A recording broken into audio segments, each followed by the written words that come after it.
are going to go over Amazon vocabulary, okay? So these are all the vocabulary words that you need to know when doing your Amazon business. I wanna make sure you guys are fully equipped and there's no words or certain terms that you come across and you don't know, okay? Because the whole point of this course is to get you to fully understand the online arbitrage business ins and outs, okay? So the first word we got is prerequisites. That is basically like the setup, okay? That's basically what we did in the last video, the setup, okay? It's the thing that is required, prior to the condition of something else happening. So prerequisites for Amazon would be going to go get an IRS EIN number, setting up your LLC, signing up for Seller Central, okay? The next one is return on investment. Return on investment is a performance measure used to evaluate profitability. It is a percentage of profitability. On this sheet, I'm gonna have, the definition, the Google definition, but I'm gonna give you the real definition because all my courses are uncut, real, raw, and that is like how I give people these crazy, crazy results because it is very easy to digest for the everyday person, okay? And so ROI, if you remember, ROI, I'm gonna keep drilling this into y'all because I really want y'all to understand this. And this is not just with Amazon, it is with any business. You need to know your ROI. How much am I putting in? How much am I profit? So what does my profit look like?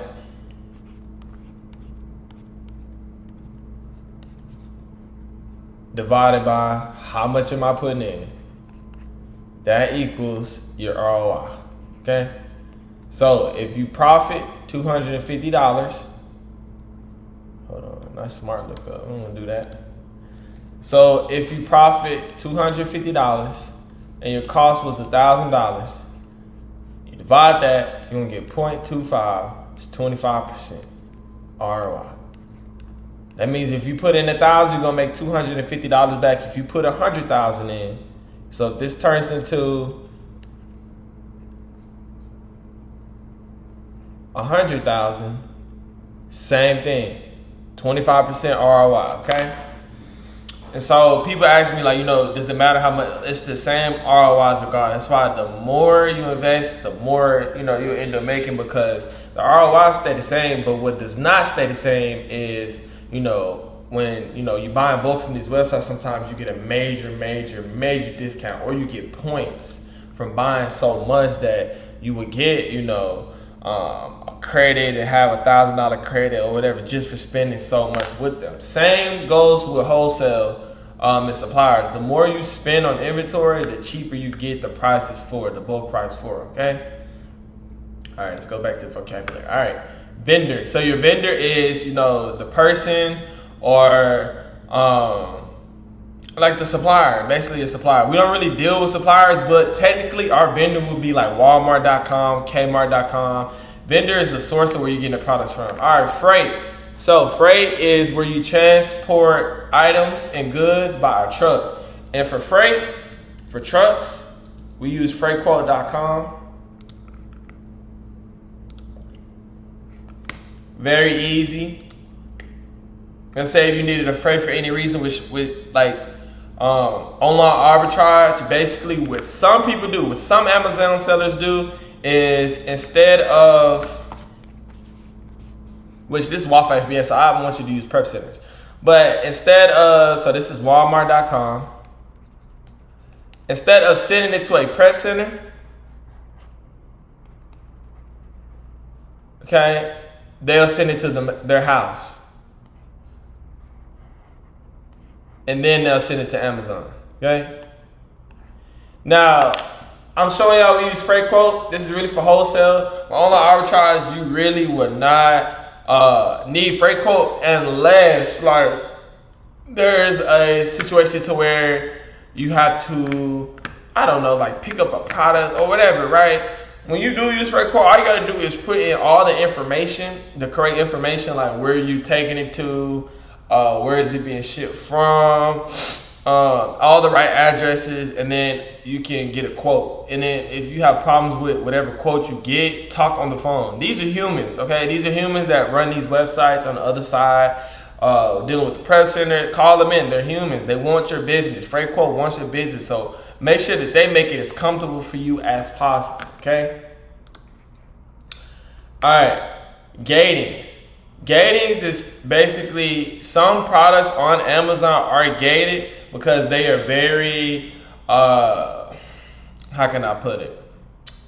I'm not gonna say valuable because they're just like any other product. But for example, like a product that has a GHS warning or a product that is flammable will be gated. Amazon basically wants to control who sells it, and so you have to request approval to be able to sell. Same thing with beauty products. Same thing with like some grocery products. And Amazon does this to protect themselves as a platform because they want to make sure that, you know, the sellers that are selling this are selling legit items. Because imagine if you bought something off Amazon and it was a skincare product and then you start breaking out because it was fake. It came from China or something, right?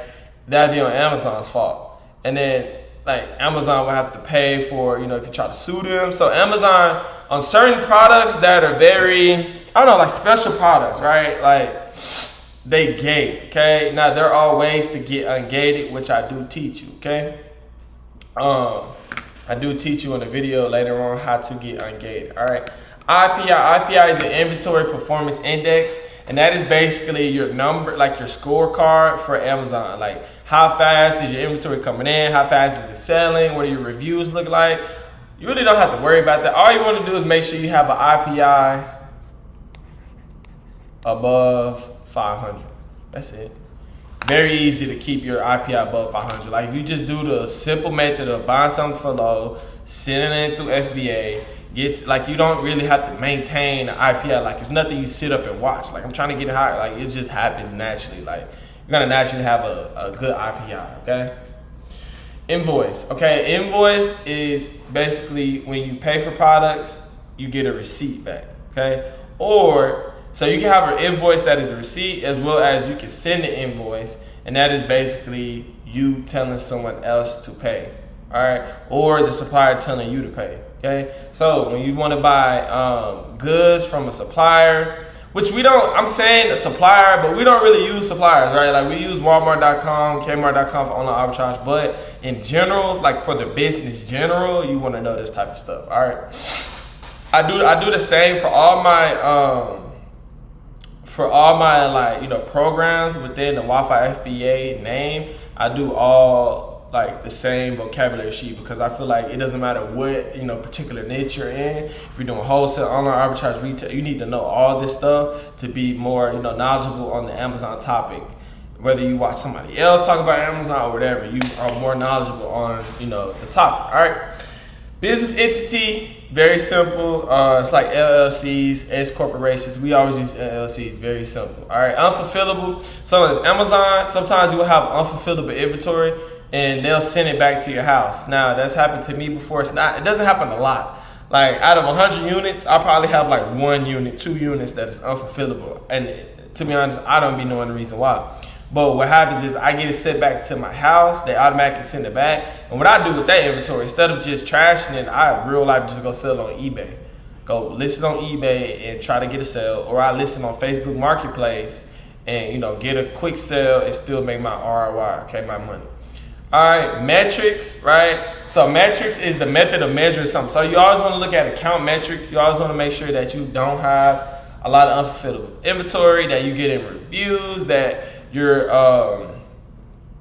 sometimes a customer will ask you a question about the product. And when they ask you a question about the product, what I recommend you to do is go to Walmart.com and ask the question to Walmart about the product.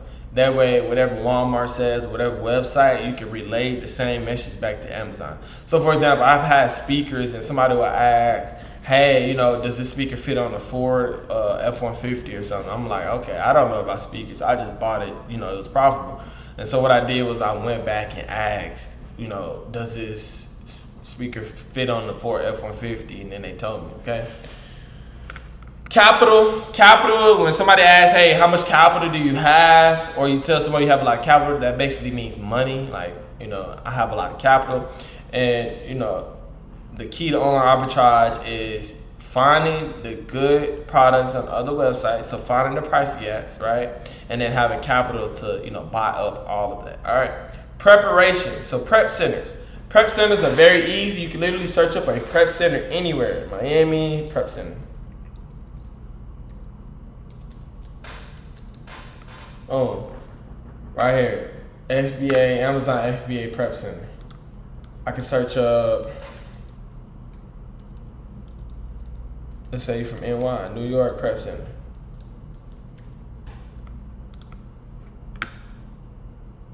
New York FBA Prep Center. Right here, call in, contact them. Boom, call their number. Send an email, call their number. Don't even send an email. Call their number. Let them know what you're trying to do. Hey, I do online arbitrage. Don't know if you heard it, but I send products in from Walmart.com. How much is it going to cost me? Use that mouthpiece. All right. So next word is GHS warnings. Okay, GHS warnings look like this. You want to avoid products that have batteries or GHS warning.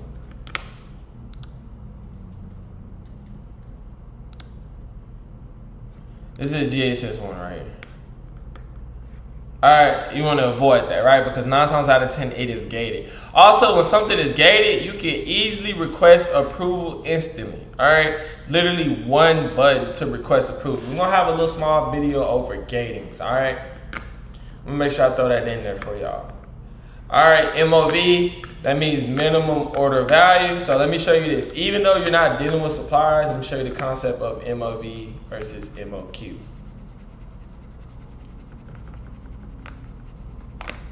Alright, so also you might see this on the online website as well. Like online websites, they may have a minimum of how much you can buy. Alright, so MOV versus MOQ. This stands for minimum order quantity.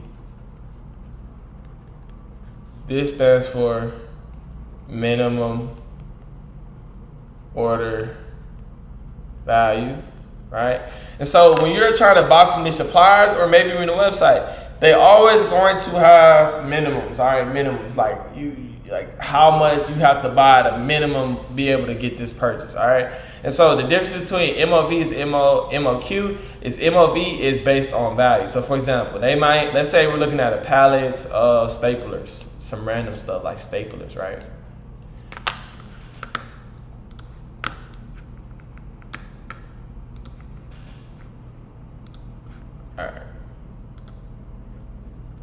All right, let's say we're looking at like staplers, right?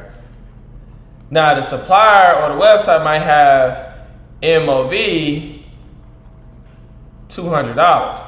So basically they're saying you gotta spend at least $200 to be able to buy these staplers at whatever price they're at. Let's say they're at $5, right? MOQ is basically the same thing, but they basically say, hey, you gotta buy at least 200 units.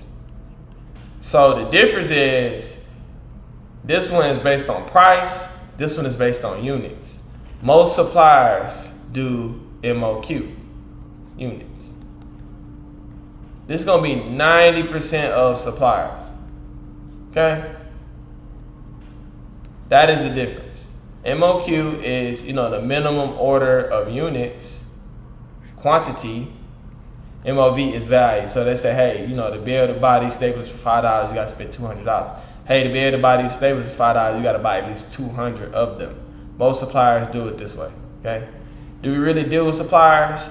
Not really, but online arbitrage, you can only get, it works 100%. Like you can scale it up to where you're using a lot of percent, but eventually you just want to get transferred to wholesale, okay? So that's MOQ and MOV. All right, UPC. UPC stands for Universal Product Code. This is the product code that is universally accepted for that product. Okay?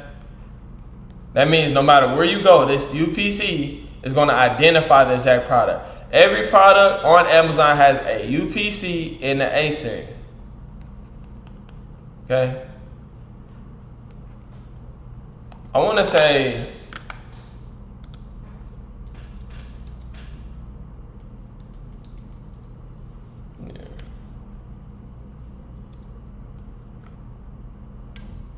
think it's like, yeah.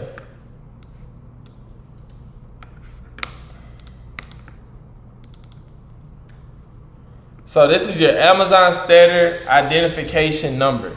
All right. I knew it. I knew what ASIN is. It's just the fact that like the ZAG or like abbreviation. Okay. And with every product, you're gonna have those two numbers. So when I show y'all on Smart Scale, let me show y'all.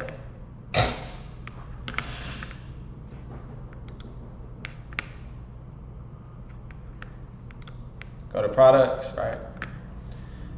And so right here, you can see the ASIN right here. You can click this and view the actual product on Amazon, as well as the UPC right here. When you are communicating a product to, let's say, a supplier or someone else, use the UPC, okay?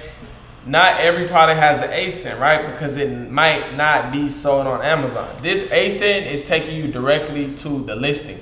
You can see in the URL right here, it has amazon.d/dp/the ASIN. This ASIN right here, I could copy and paste, put it in the search bar, and it's gonna pop right up. That is basically how you identify a product on Amazon, okay? UPC is how you identify a product throughout the whole world, all right? All right, IP alert. So you can download a Chrome extension and you can see if a brand does IP alert. IP alerts basically means intellectual property claims. And so what happens is if you're selling a particular brand, this does not happen a lot.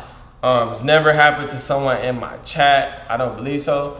But when you are selling a product on Amazon and it is a brand, what happens is the brand will hate on you the fact that you're selling it. Like they will hate, right? Because they're not selling on Amazon themselves.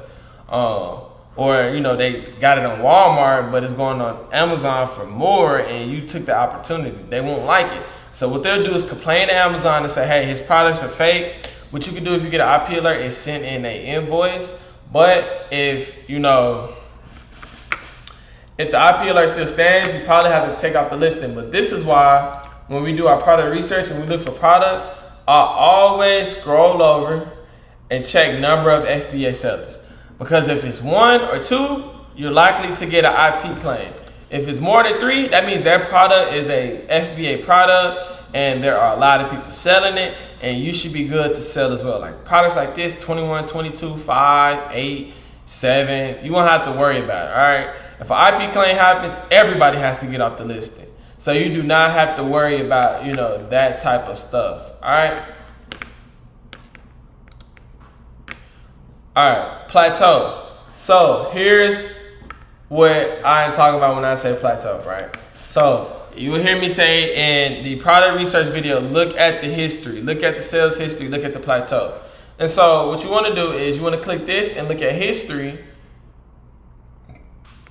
Look at price, okay? Last 30 days. Is there a plateau? A plateau is a straight line. Has price been consistent? When I'm looking at this graph, it is showing me the price for the last 7 days, 30 days, 90 days. Now, when we sell on Amazon, we plan to sell a product for 30 days. Really less if we can. And I'm gonna teach you how to calculate less, all right? How to be able to sell a product within 2 weeks. Sell out in 2 weeks, right? But you can see right here that it went from 200 to 165 to 165. Now looking at this price history is very, very important because you want to make sure that even if it drops to 165, you are still profitable wherever you are getting this product from. All right, that is the key. And so that's why I like to say, look at the last 30 days and there should be a plateau. A plateau would be a straight line. That means price is consistent. All right. If we already know it is consistently getting sales and price is consistent, that means when we get in there, we are already going to make a profit and we are going to sell, okay?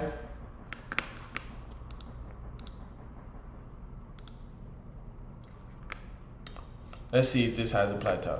See, this is pretty straight. It's a pretty straight line, right? Went from 200, 280, 278, 264. Okay, price been consistent above 260. Let's keep looking.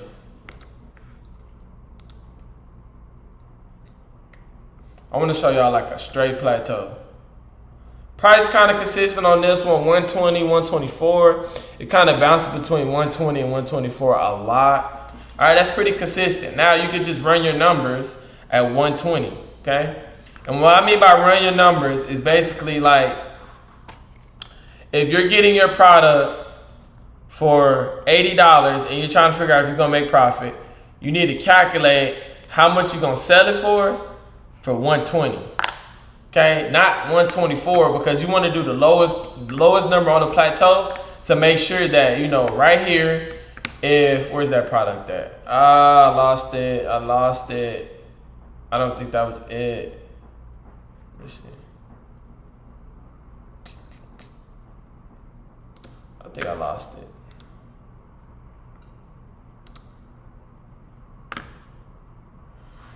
But for example, at this product, right, you want to make sure that when it dips at its lowest, you are still profitable. Like this will dip to 505, 502, 501.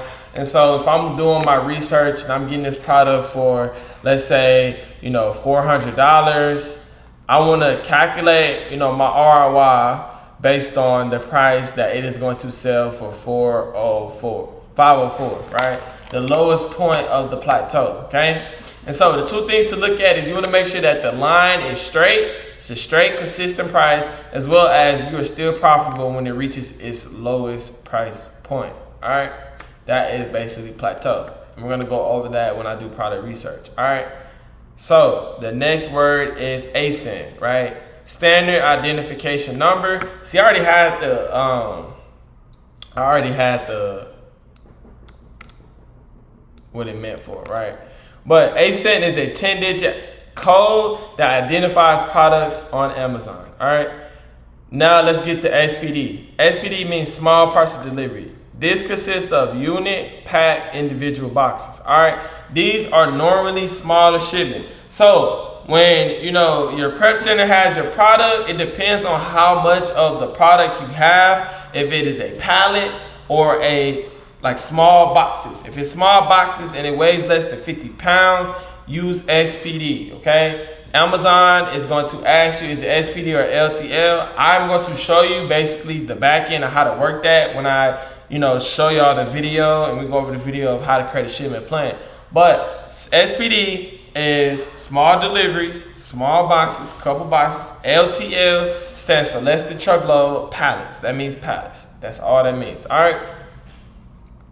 Next letter is bestseller rank, okay? So on Amazon, there's something called the bestseller rank, and this basically ranks the product for how much it sells. So for a particular category, what it does is, let's say for grocery and gourmet, what it would do is it's gonna rank all the products and it's gonna put them in order from 1 being it sells the most all the way up to, let's say 100,000 meaning it's not getting a lot of sales. So let me show y'all.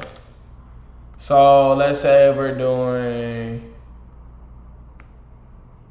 grocery and gourmet, right? All right, like you can see right here, number 4. This is the number 4 product selling in grocery, and you can see that it's doing 1 meal per month.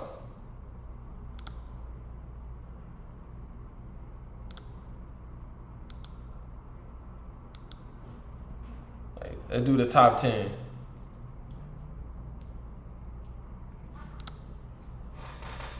All right, top 10. So you can see that Celsius is the number 1 selling. And also, too, you have to realize, too, that sometimes they're doing their rank based off of the subcategory as well. So it's the category overall, but there are subcategories as well. And so when you click this, which we're gonna go over Smart Scout, I'm telling y'all, like, when I'm explaining this, don't get discouraged and say, I don't understand. Like, you're gonna know everything by the end of the course. All right, but inside of grocery and gourmet, you have different subcategories. So you have beverages. And so when I look at beverages, I look at, you know, powdered drink mix, whatever. And then they have rankings inside of that as well, all right? And so when you're looking at those products we just looked at and you seen like Celsius was number 1, that is for the subcategories number 1. But here's something, you know, you can do, right? You can look at the bestseller rank, right here, full category, right? So let's say grocery and gourmet, and let's say you look up the ASIN of your product, and so let's click this, right? Those donuts look good. All right, look. Right here, you see the UPC manufacturer. All right, so, what I'm gonna do, copy this in my product, ASIN right here. You can also, copy the ASIN in. So search it right up, and so you can see that it's doing 11,000 in sales. Okay. How many FBA sellers? 0 FBA sellers, but I can see that it is 38,000 in this category. 38,000 in the category grocery and gourmet food. So if I want to see how many units I think it's gonna sell, what I can do is I can pick my category,